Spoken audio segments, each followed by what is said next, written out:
Hi, my name is Syon Bhanot. I'm an assistant professor of economics at Swarthmore College, and I'm here with a man who doesn't need an introduction, Professor Richard Thaler, former president of the AEA, and author of Nudge, and more recently Misbehaving, co-author of Nudge, and more recently author of Misbehaving.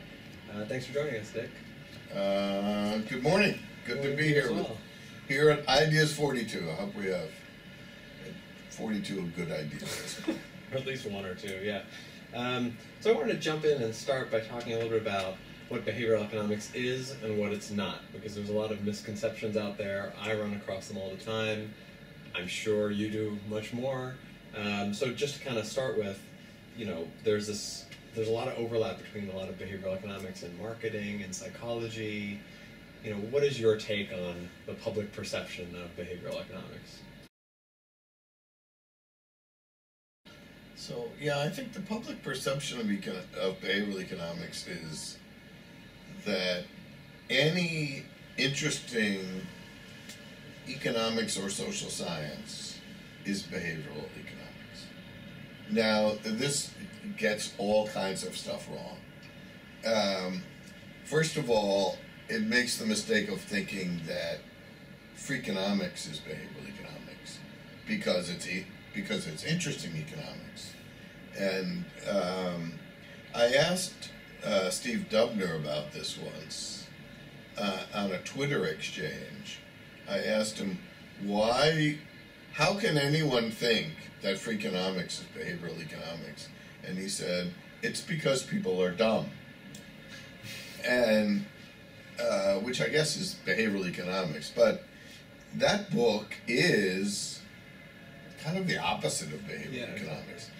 It's how much can we do with precisely the standard tools of economics, mostly incentives. Right, exactly. I mean, it's a book about incentives, using incentives to change behavior. And it was a brilliant piece of marketing, calling Levitt a rogue economist. No, he was an interesting economist. Very clever, but very traditional tools, kind of a follower of Gary Becker in many ways, but he applied it to all kinds of interesting things like sumo wrestling. Right. So there's nothing behavioral about that. Here's a kind of an amusing footnote to that. Dubner met Levitt on a visit to Chicago, where he was coming to talk to me about an article he was writing in the New York Times. And at least his recollection of this visit was he pitched the idea to me of jointly writing a book about behavioral economics, which we might have called freakonomics or psychonomics or something. And then he met Levitt on the same visit. So, there's some alternative history. What is behavioral economics is not freakonomics. It's not tipping point. It's not tipping point. Malcolm Gladwell is, a fantastic writer, but never claims to be a social scientist, and he's a consumer of social science. So it's not that. It's not Dan Gilbert, say, who has another great book, Stumbling on Happiness. Dan is a psychologist. There's no economics in his book. So what are the ingredients? The ingredients are real economics with some input from psychology. And as Herb Simon once said, one might ask about behavioral economics, what other kind of economics could there be? Right. It seems like a redundant phrase. And the answer, as he says, lies in the assumptions of economics. So standard economics assumes that people are infinitely smart with perfect self-control and no emotions, and that we're complete jerks. Right. And so behavioral economics is about real people. It's just different assumptions about behavior. It's all about behavior. It's all about behavior. And how does it differ from psychology? I think it's mainly markets. So, Danny Kahneman, in spite of winning a Nobel Prize, would never, ever refer to himself as an economist. Right. And and it's because he doesn't know much about markets. Right, and he makes great pains to say that whenever possible. Whenever possible. There are some other people who have just decided that behavioral economics is a more prestigious title than whatever one they have the qualifications to deserve, and have appropriated that for themselves, and that adds to the confusion here. Right. But it seems like if you're doing behavioral economics, to be a behavioral economist, you have to be an economist. Or as I've sometimes said, even Linda wouldn't think that you can be a feminist bank teller without being a bank teller. That may possibly be an inside joke, but right. Maybe the people who watch this will know it. So I had to kind of follow up. So, of course you wrote this book, Nudge, with Cass Sunstein, and it has had an extraordinary impact.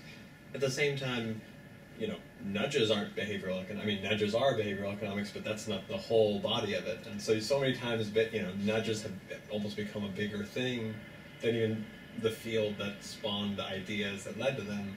So do you think that's a good thing for behavioral economics, that sort of the term nudge has shot in, into the public sphere, and a lot of people just think that's all behavioral economics is? Well, yeah, I mean, I certainly, I agree that we don't want to think of behavioral economics as being just nudging. And, the book Nudge was an attempt to ask a question, a very specific question, which is, how much good public policy could you do if you sort of tie one hand behind your back and say, we're not going to force anybody to do anything? Now, it wasn't meant to say, we should do all public policy that way. We don't want to nudge potential murderers and fraud. We want to prosecute.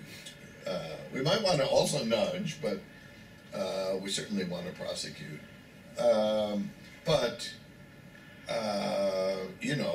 That's one. It was like a new tool we were adding to the policymakers' toolkit. And, we coined the term choice architecture. And it's funny what happens when you coin a term, is you're now an expert in that. Now, I mean, what made us experts in that? I thought of a phrase, right? It's, so after having thought of the phrase, I didn't know anything more about that than anyone else in the world. Now, and we then thought some about it. The ideal policy interventions use all the tools we have. Right. And there's some, terrific papers in economics that aren't about, and you mentioned some of them, right? The Finkelstein work on Easy Pass, the Chetty work. You mentioned some in your book as well, right? The Hastings and Shapiro work on mental accounting, which are all identifying these behavioral phenomena in a real-world setting. It's not just nudging, but I feel like people just sort of think, oh, that's economics. Behavioral is nudging. So I get so many students saying, "Why is this paper on the behavioral reading list?" I'm like, "Well, this is a behavioral paper." Right. So that's one of the, right. Raj Chetty's Ely lecture, which I was going to bring up next. Yeah. Right. Which anybody can watch. Go to the AEA website and look at the 2015 annual meeting. You can watch his lecture, and it's also the written version is in the AER. He calls it pragmatic economics, and in my presidential address, which you can also watch online, and eventually we'll get to read if I finish writing it up. In my presidential address, I basically say, eventually I hope the field of behavioral economics disappears, because economics will become as behavioral as it needs to be, and Raj epitomizes that. Right, and he made the same. I think he says the same thing. He right? says more or less tool, the same thing. Right. In certain contexts, you really need to think about the behavioral concepts. In other contexts, you really need to think about prices first, or the market structure, or whatever it is, and then think about how you can use behavioral to better design systems for people. Right. So one takeaway from this is, who are the agents, and how close are those experts to what we call econs? So, if, suppose some economist designs some auction system for bidding on spectrum rights, and then all the cell phone providers bid for these spectrum rights and hire other economists to advise them on how to bid.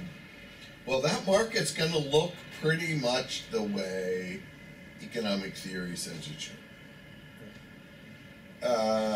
On the other hand, if we model how the consumers of those cell phone plans choose among cell phone plans, they don't have Paul Milgram advising them on which of the cell phone plans, and so we're going to want to use a model of econs to describe the behavior of the bidders, and a model of humans to describe the model for the end product. And economics should do both.